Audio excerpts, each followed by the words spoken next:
Washington built plans around a single assumption. That assumption shattered in 1949, when Moscow proved it could do what America hoped it could not do so soon. For 4 years after the end of the Second World War, American strategists had operated with a margin of safety. They knew the Soviet Union was ambitious. They knew Moscow was rebuilding its military. They knew the confrontation would be long and difficult. But they also knew something that made all those challenges more manageable. The United States possessed a weapon that no other nation on Earth could match. That margin of safety disappeared in the late summer of 1949. And when it disappeared, everything changed. This is the story of how that margin was lost. Not as a story of physics or espionage alone, but as a story of decisions, assumptions, and consequences. The intelligence analysts who tracked Soviet capabilities and tried to predict when the balance would shift. The scientists who understood what a second nuclear power would mean for the world. The military planners who had to rebuild their strategies around a new and more dangerous reality. The diplomats who had to reassure allies that American commitments still held even as the foundations beneath those commitments shifted.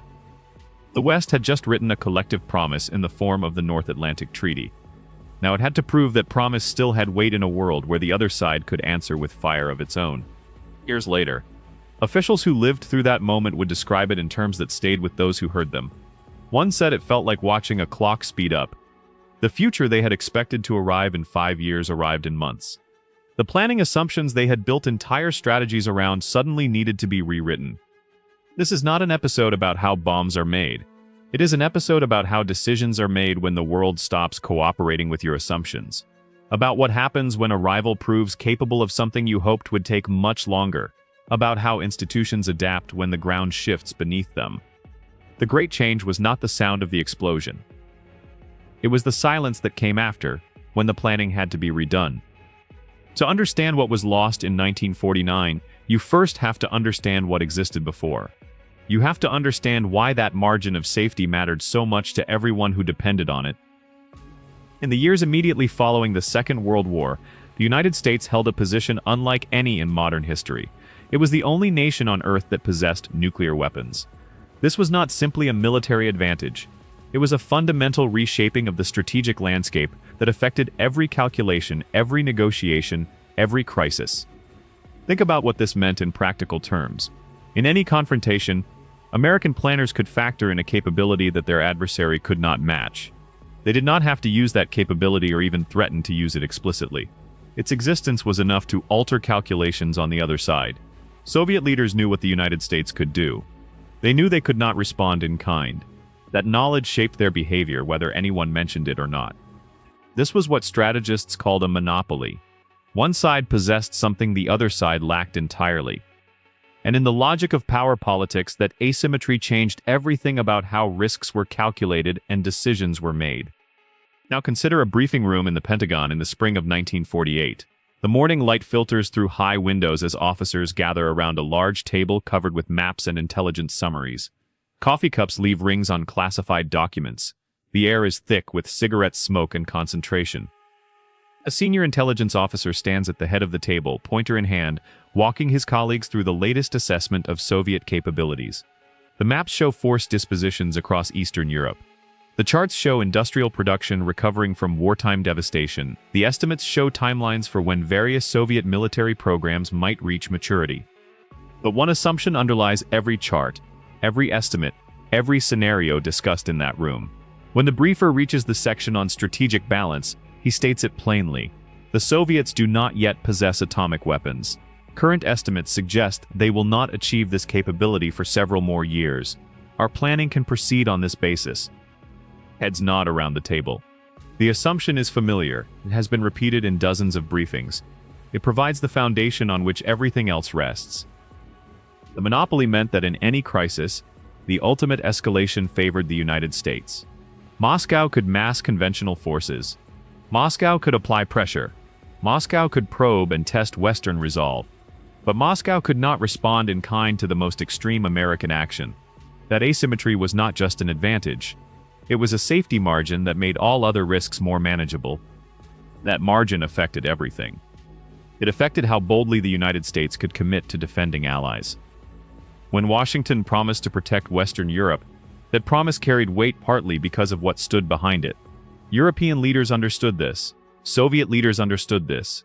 The guarantee was credible because the guarantor held capabilities that no one else possessed and no one else could counter. It affected how military budgets were calculated. Conventional forces remained important. But the existence of the monopoly meant that not every contingency required overwhelming conventional strength. The ultimate deterrent provided a backstop that allowed other investments to be calibrated with more flexibility. It affected how confidently American diplomats could negotiate. In any confrontation, they knew that escalation would ultimately favor their side. This did not make them reckless. Responsible officials did not brandish threats casually, but the knowledge of what lay in reserve gave them a foundation of strength from which to operate. Most importantly, the monopoly affected how time was perceived. American planners knew the monopoly would not last forever. They knew Soviet scientists were working to develop their own weapons. Intelligence tracked what it could of the Soviet program, but the estimates suggested years remained.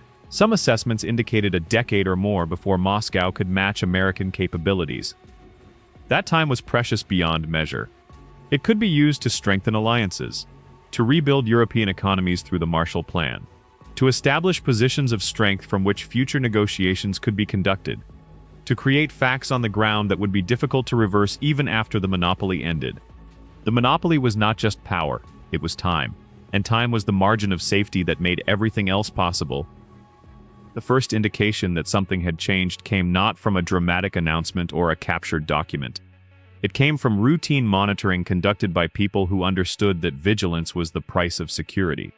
American aircraft flying reconnaissance missions in the northern Pacific collected air samples as part of their standard operations. These flights had been ongoing for years. The work was methodical and unglamorous. Planes flew prescribed routes. Filters collected particles from the atmosphere. Samples were sealed and transported to laboratories for analysis. The analysis looked for traces of radioactive isotopes. Specific particles would indicate specific events. A nuclear detonation anywhere in the northern hemisphere would release materials into the atmosphere that would eventually spread and could eventually be detected. The system was designed to provide warning if the unthinkable happened. In early September 1949, the analysis produced results that demanded attention. In a laboratory at a facility whose location was itself classified, technicians ran tests on the latest batch of samples. The first readings seemed anomalous. The senior scientist on duty ordered the tests repeated. The second set of readings confirmed the first. The particles collected showed signatures consistent with a nuclear detonation, not a reactor accident, not a natural phenomenon. A deliberate explosion of a nuclear device. The scientist stared at the data for a long moment. Then he reached for the telephone. Within hours, the information was moving up the chain of command. At each level, the reaction was the same. Disbelief, verification, reluctant acceptance. The implications were too significant for anyone to accept casually. But the evidence was too solid to dismiss. At a secure facility where analysts gathered to assess the findings, the atmosphere was tense and focused. Maps covered the walls. Charts showed wind patterns and atmospheric dispersion models.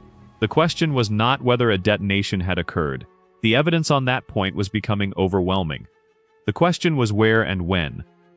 The calculations pointed to somewhere within Soviet territory. The timing suggested a test conducted in late August. The yield suggested a device similar in power to the weapons the United States had used in 1945. One analyst pulled files from a cabinet and spread them across his desk. These were the estimates his team had produced over the past 2 years. Assessments of Soviet progress. Projections of when Moscow might achieve various milestones. Timelines that had guided planning across the government. He read through his own conclusions with a growing sense of unease. The estimates had not been foolish. They had been based on the best available information, analyzed by competent professionals, reviewed by experienced supervisors. But they had been wrong about timing. And timing, in this case, was everything. The Soviet Union had tested a nuclear device years earlier than these estimates had predicted. The margin of safety that American planning had assumed simply did not exist. In a conference room at the White House, senior officials gathered for an emergency assessment. The president had been informed. The Secretary of State was present. Military leaders had been summoned. Intelligence officials prepared to present their findings. The briefer spoke in measured tones. But the content was anything but measured. The evidence was solid. Multiple forms of confirmation pointed to the same conclusion. The Soviet Union had detonated a nuclear device. The American monopoly was over. The questions came quickly. How confident was the intelligence? Very confident. Could there be alternative explanations? They had been examined and eliminated. What did this mean for existing plans? Everything would need to be reviewed. The president listened more than he spoke. He understood that decisions would be required. But first he needed to understand the full scope of what had changed. The briefing continued for over an hour. When it ended, the room was quiet with the weight of what had been absorbed. In a separate office later that day, a senior advisor sat alone with his thoughts. He had spent years working on strategic questions. He had helped shape policies that assumed American advantage would persist for years to come. Now those assumptions lay shattered. He pulled a yellow legal pad from his desk and began to write. Not a formal memo yet, just notes to himself. Questions that would need answers. Implications that would need to be traced. A new world that would need to be navigated. At the top of the page he wrote a single question. What changes today? The answer, he knew, was everything. The test lasted seconds. The impact would last decades. How did the Soviet Union achieve this breakthrough faster than American planners expected? The answer involves three factors, each essential, none sufficient alone. Understanding these factors matters because they reveal something important about how rivals close gaps that seem insurmountable. The first factor was priority, absolute, uncompromising, overriding priority. For the Soviet leadership, developing nuclear weapons was not one goal among many. It was the goal that mattered more than any other. Everything else could be sacrificed or delayed to ensure this program succeeded. No cost was too high.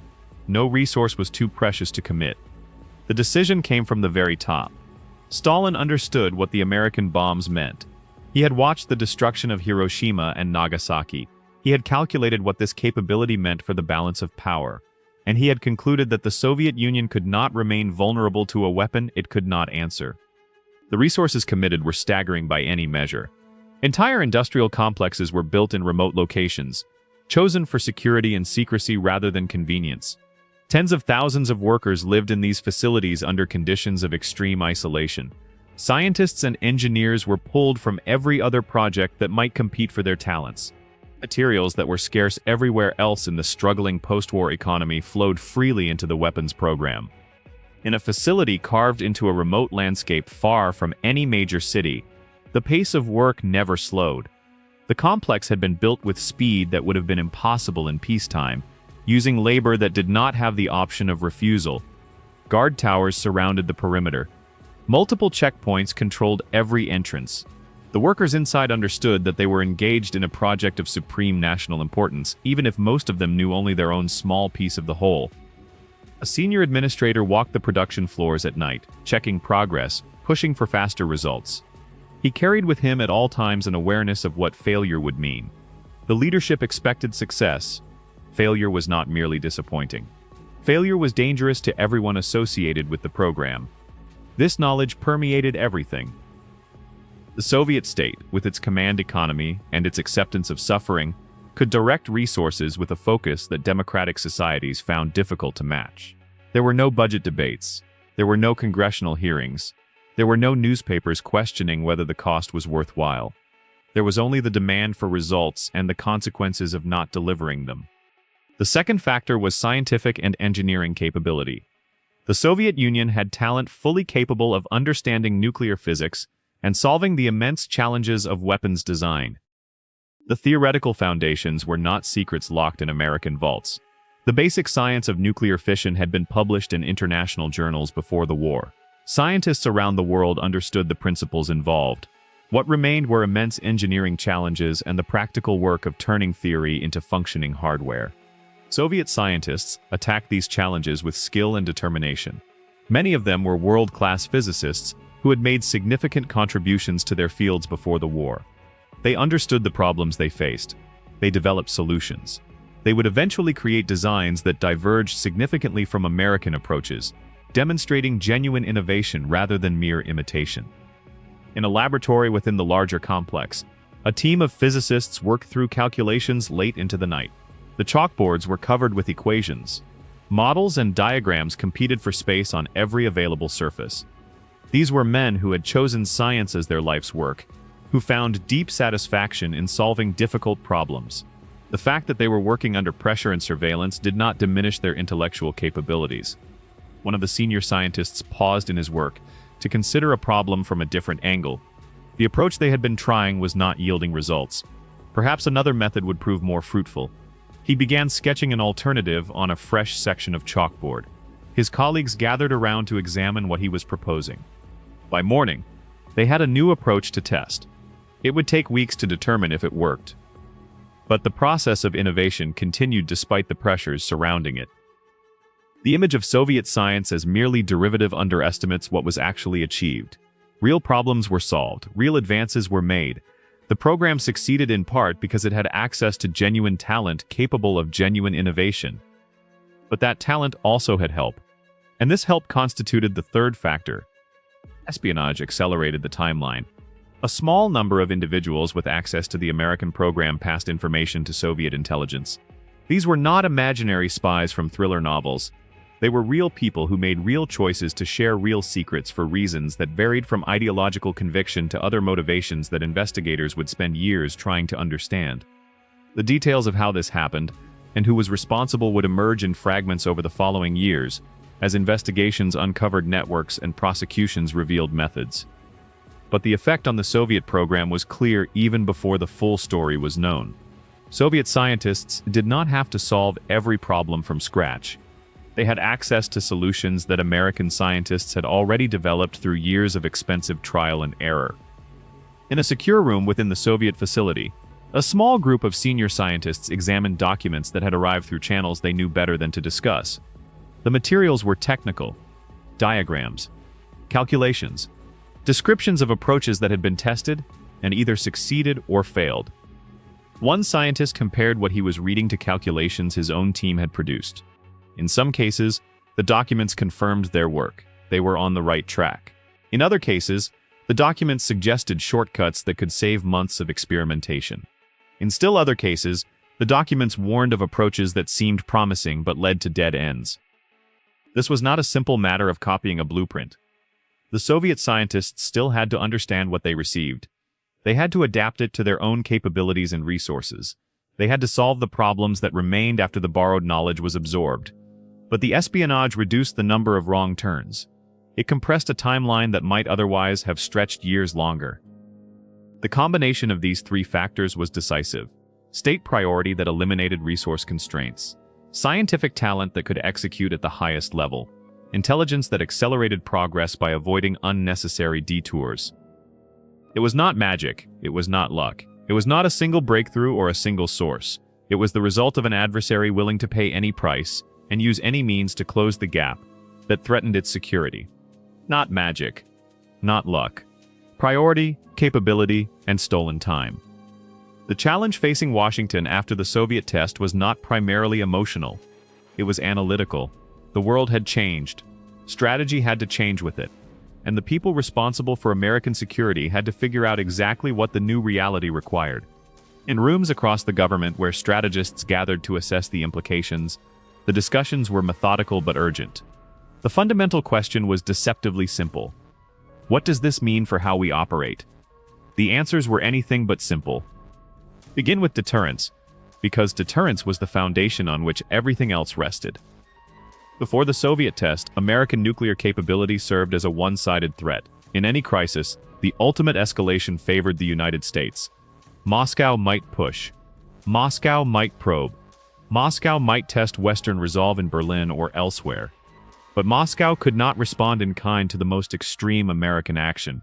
That asymmetry provided leverage in every confrontation, whether it was mentioned explicitly or simply understood by all parties. After the test, that asymmetry began to dissolve. The Soviets did not yet have many weapons. They did not yet have reliable means to deliver them across oceans. But they had crossed a threshold. They had demonstrated capability. And capability, once demonstrated, tends to grow. This meant deterrence had to be rethought from the ground up.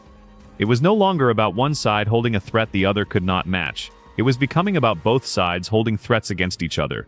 The logic shifted from advantage to balance, from monopoly to mutual vulnerability that would only deepen with time. To understand what this meant in practice, consider the kind of scenario that kept planners awake at night. Before the Soviet test, imagine a crisis erupting along the border between Soviet-controlled territory and the Western sphere. Tensions escalate, threats are exchanged. Forces are mobilized. The situation teeters on the edge of conflict. In this scenario, American planners had significant freedom of maneuver. They could be firm because they knew the ultimate leverage favored their side. If the crisis escalated to the highest level, the consequences for the Soviet Union would be catastrophic while the American homeland remained beyond reach. This knowledge did not guarantee a favorable outcome, but it provided a margin of safety that allowed for confident action. Now imagine the same crisis after both sides possess nuclear capability. The same tensions, the same threats, the same forces mobilizing. But now the calculus is fundamentally different. American planners must now consider the possibility that escalation could bring consequences to American cities, not immediately perhaps, not with certainty, but the possibility exists in a way it did not exist before. The margin of safety has narrowed.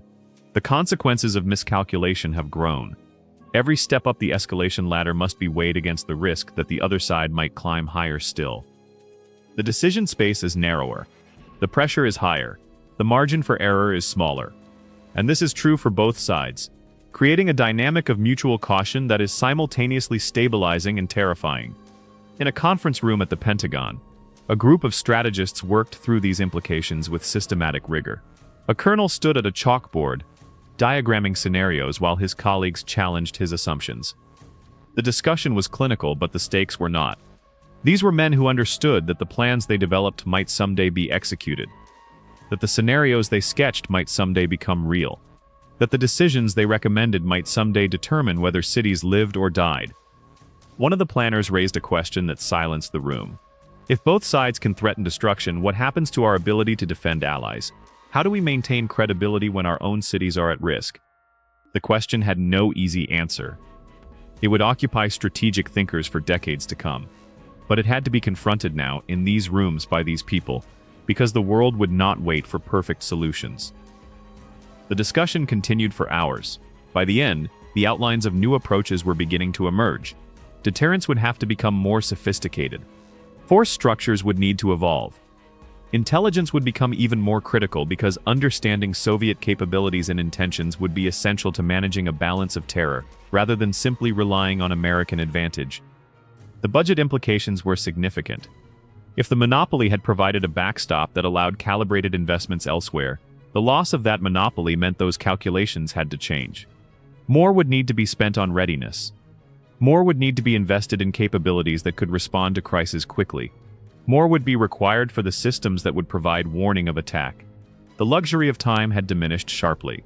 Before, the risk ran in one direction. Now, the risk ran in two. The ripples spread outward from Washington to every capital that depended on American commitments. The Soviet test was not merely an American problem. It was a problem for everyone who had calculated their security based on American strength. In Western Europe, leaders who had recently signed onto the North Atlantic Treaty watched the news from Moscow with intense attention. They had committed to an alliance built partly on American power. That power had just been demonstrated to have limits that would only become more significant with time. The psychological effect was immediate even before the strategic implications were fully analyzed. European officials who had calculated their security based on American monopoly now had to recalculate. The guarantee still existed. The commitment still held. But the context had shifted beneath their feet. In the foreign ministry of a Western European capital, senior diplomats gathered around a conference table to discuss what the Soviet test meant for their nation's security. Rain streaked the windows. The afternoon light was gray and uncertain. The foreign minister had asked for a frank assessment, and frank was what he was getting. One of his advisors laid out the strategic implications with uncomfortable clarity. The American nuclear guarantee was the foundation of their security. It was the reason they had signed the treaty. It was the reason they had made commitments that constrained their own diplomatic freedom. They had accepted dependence on American protection because that protection seemed overwhelming and unchallengeable. Now that foundation had developed cracks. Not fatal cracks, not yet. But cracks that would widen with time as Soviet capabilities grew. The question that no one wanted to ask hung in the air anyway. Would Washington risk New York to save Paris? Would American leaders accept the destruction of their own cities to honor commitments to distant allies? The answer had seemed obvious when America was invulnerable. It was less obvious now. The foreign minister listened to the assessment in silence. When his advisor finished, he asked a single question. What do we do now? The discussion that followed lasted well into the evening. No single answer emerged. But the shape of the problem became clearer. They needed reassurance from Washington. They needed to see continued commitment demonstrated through actions, not just words. They needed to believe that the alliance would hold even under the new conditions. American diplomats worked to provide that reassurance. The message was consistent across every channel. The Soviet test changed the context but not the core commitment. The United States would honor its obligations. The alliance would hold. Deterrence would be maintained. But reassurance is not a single act. It is a continuous process that must be renewed constantly. Allies needed to see not just statements but investments, not just promises but capabilities, not just confidence but preparation that demonstrated the confidence was grounded in reality. The challenge for American strategy was to maintain credibility while adapting to a more dangerous environment. This required a delicate balance. Be firm enough that allies felt protected. Be careful enough that adversaries were not provoked. Be consistent enough that everyone understood American resolve would not waver. In meetings between American and European officials, the conversations reflected this new complexity. The questions from allies were harder. The answers required more nuance. The margin for miscommunication was smaller because the stakes of misunderstanding were higher. One European diplomat, returning from consultations in Washington, wrote a lengthy report for his government. He described American officials as determined but sobered. The confidence of the immediate post-war years had given way to something more complex. A mixture of resolve and recognition that the path ahead would be more difficult than anyone had hoped. The report concluded with an assessment that would prove prescient. The alliance would hold because it had to. The alternatives were worse for everyone. But the era of easy assumptions was over. From now on, the partnership would require constant tending, constant reassurance, constant demonstration that the commitments made in easier times remained valid in harder ones. Alliances live on credibility, and credibility lives on predictability. In a world where both sides could threaten devastation, maintaining that predictability became both more important and more demanding than ever before. Here was the paradox that American strategists now had to navigate. The Soviet bomb represented an increase in destructive power on the world stage. But an increase in destructive power did not translate into an increase in options. In many ways, it meant the opposite. Before the Soviet test, the United States could at least contemplate scenarios in which nuclear weapons might be used without facing equivalent retaliation. That contemplation might have been reluctant. It might have been hedged with ethical concerns and strategic cautions. But it was possible in a way that it would not be possible afterward. After the test, any use of such weapons carried the prospect of eventual response in kind, not immediately perhaps. Soviet capabilities were still limited. But the trajectory was clear to anyone who understood how these programs developed. The logic of mutual threat was beginning to take shape. This created a strange inversion that ran counter to every intuition about power. More capability meant less freedom of action. The weapons were too powerful to use casually. And as both sides accumulated them, the consequences of any use became too catastrophic to contemplate with anything but horror. Deterrence in this new era would work through a different mechanism. It would no longer be about one side threatening what the other could not answer. It would be about both sides understanding that escalation beyond a certain point would be mutually destructive. The weapon that was supposed to provide security became instead a shared constraint that bound both sides. In an office at the State Department late one evening, a senior advisor struggled to put this logic into words that policymakers could understand and act upon. The room was quiet except for the scratch of his pen and the occasional sound of traffic from the street below. An empty coffee cup sat on his desk next to an overflowing ashtray.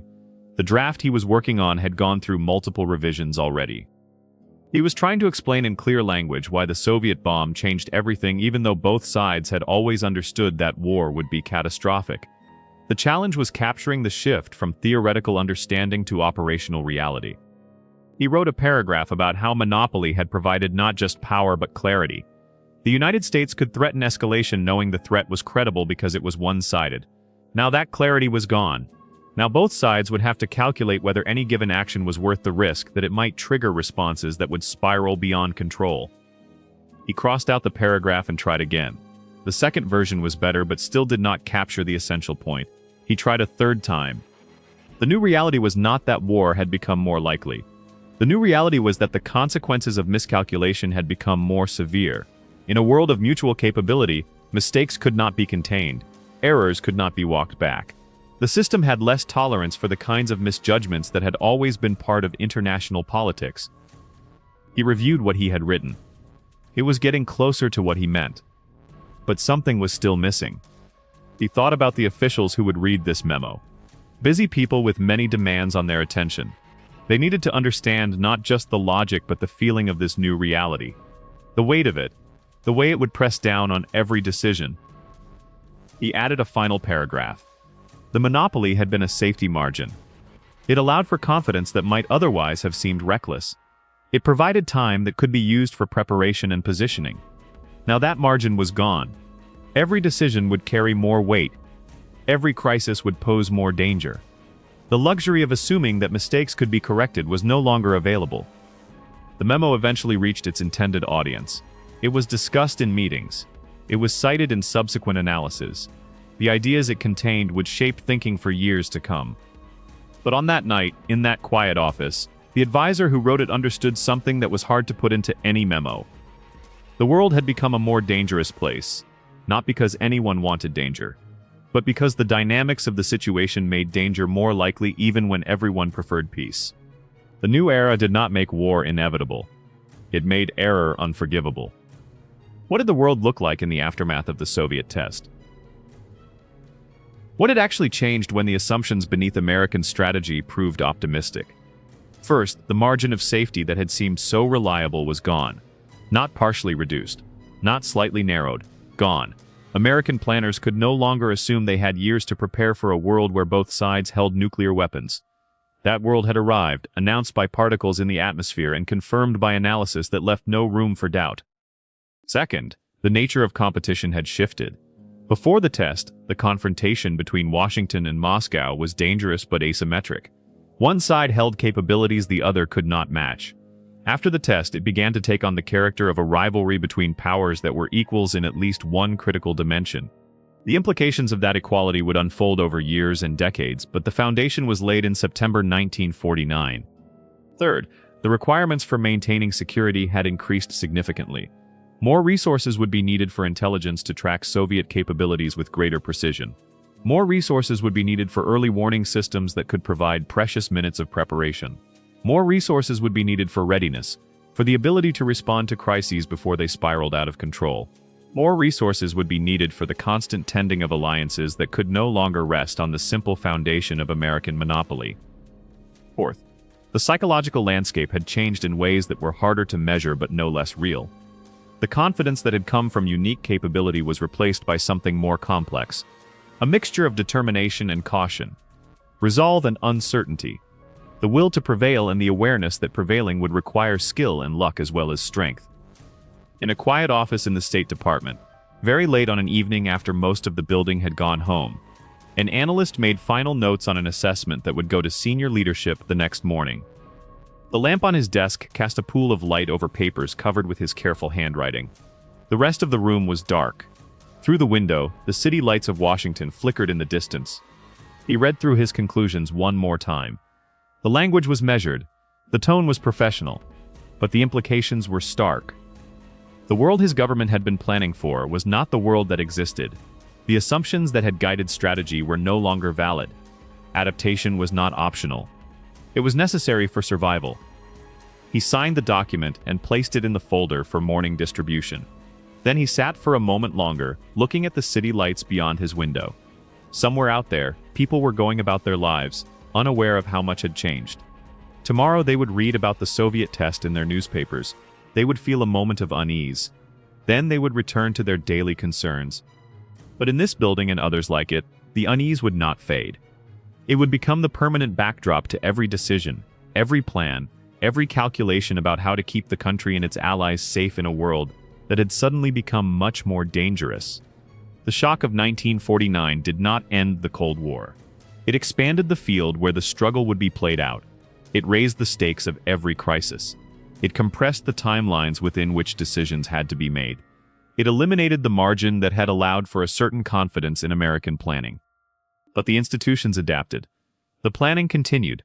The commitments held. The alliance that had been created survived the shock and would grow stronger in response to it. The people who carried responsibility for American security did what they had always done. They assessed the new situation. They developed new approaches. They made the adjustments that the changed reality required. The year 1949 was not yet over, and the shifts in the global balance were not yet complete. One shock had come from physics, from particles detected in the atmosphere that announced the end of American monopoly. The next shock would come from politics, from a conflict that had been building for years reaching its conclusion on the other side of the world. One shock came from physics. The next came from politics. In 1949, a civil war that had divided a vast Asian nation reached its end, and the balance of power across an entire continent shifted overnight.